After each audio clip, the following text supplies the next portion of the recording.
I do want to continue with our political headlines right here as we take a live look over the White House at this hour. As President Trump says, all orders and pardons signed by former President Biden with an auto pen are no longer valid. Trump actually writing that on Truth Social, and I do want to pop this up for you on your screen here so you can read it.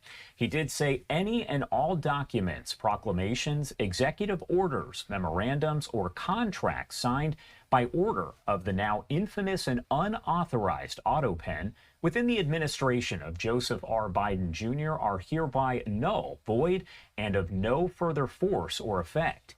Anyone receiving pardons, commutations, or any other legal document so signed, please be advised that said document has been fully and completely terminated and is of no legal effect. Thank you for your attention to this matter. Now, he posted that there on social media late yesterday.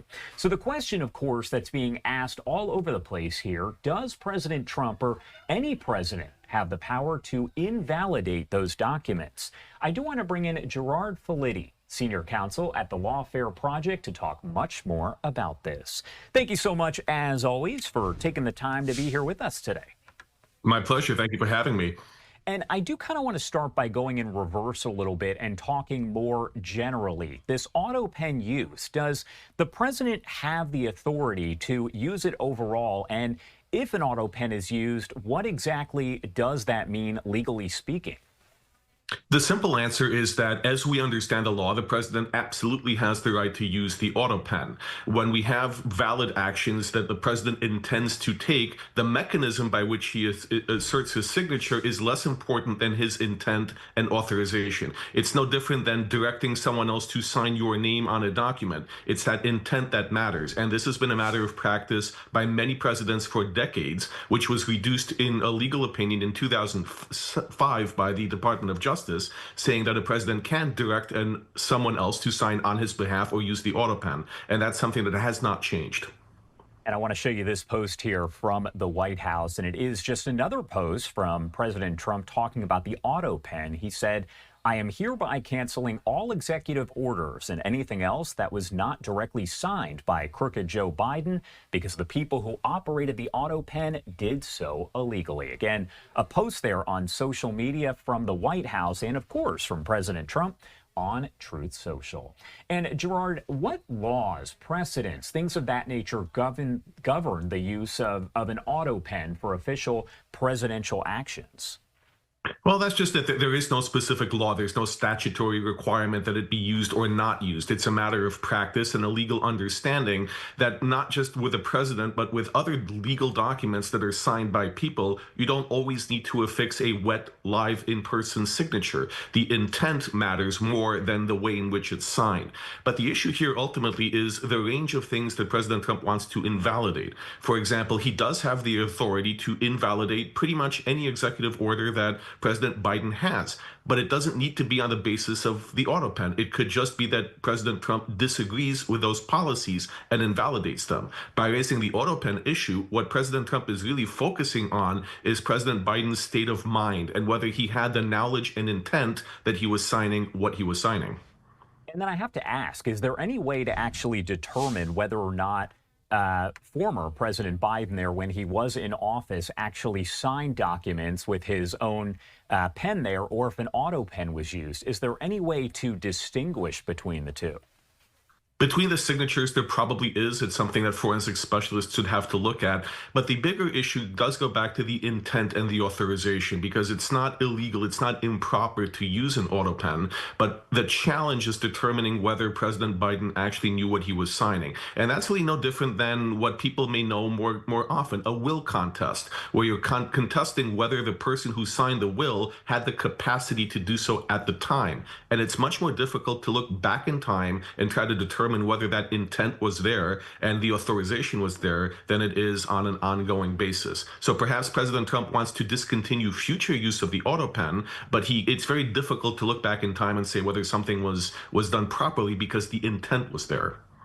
When we talk about potential legal challenges here, again, President Trump saying that all of these are void, they are null, and he made that announcement on Truth Social. What sort of legal challenges should we expect here if he is to kind of pull back some of those, as you said, executive orders, what she can do, but also maybe pardons there?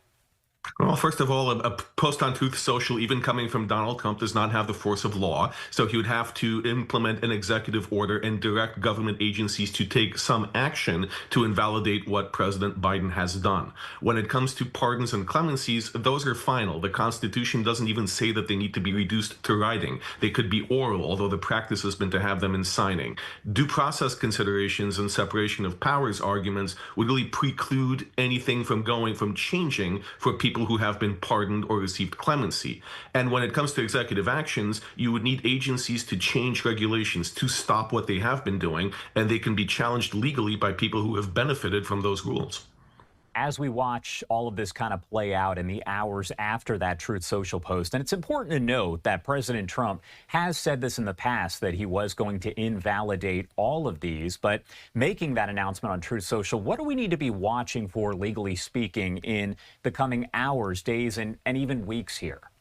You're absolutely right. He made this announcement last week as well, before Thanksgiving. I think it got a little bit hidden by other news. But what we need to be looking for is what President Trump actually signs by himself, live in person, whether he signs an executive order actually rescinding President Biden's orders. And then we would need to see how that's actually implemented, whether government agencies start to roll back regulations, for example, that were authorized by President Biden's orders. So we need to wait and see what actually happens, because this post by itself is not law. We need President Trump to actually sign an order before anything happens.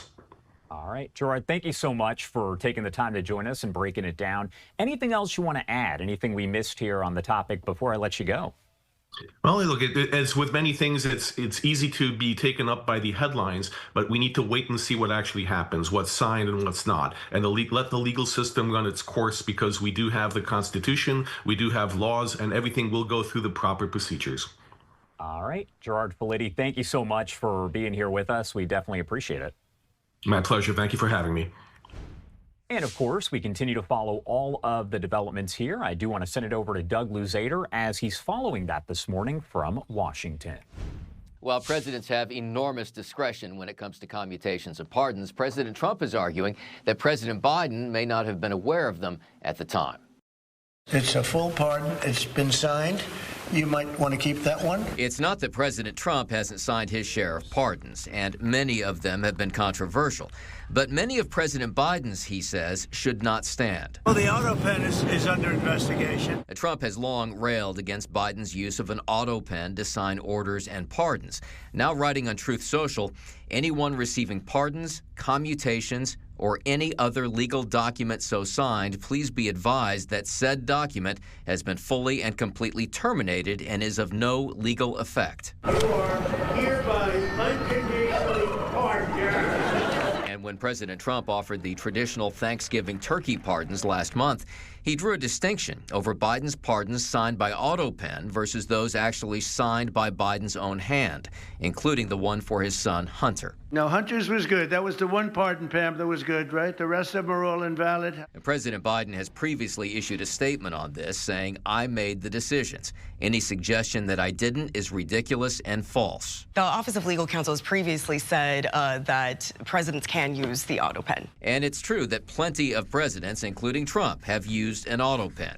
The Trump White House argues that Biden wasn't always aware. And that is an interesting question that gets into whether those orders could be clawed back at some point, but just sort of, unilaterally clawing everything back is probably not going to happen. And that underscores just how sweeping a president's authority is when it comes to pardons. Reversing them would be extremely difficult. In Washington, Doug Luzader, Fox News. Doug, thank you so much. And again, this is the post that came out on Truth Social from President Trump late yesterday. Any and all documents, proclamations, executive orders, memorandums, or contracts signed by order of the now infamous and unauthorized autopen within the administration of Joseph R. Biden Jr. are hereby null, void, and of no further force or effect. Anyone receiving pardons, commutations, or any other legal documents so signed, please be advised that said document has been fully and completely terminated and is of no legal effect. Thank you for your attention to this matter. We'll, of course, keep you posted here as we do.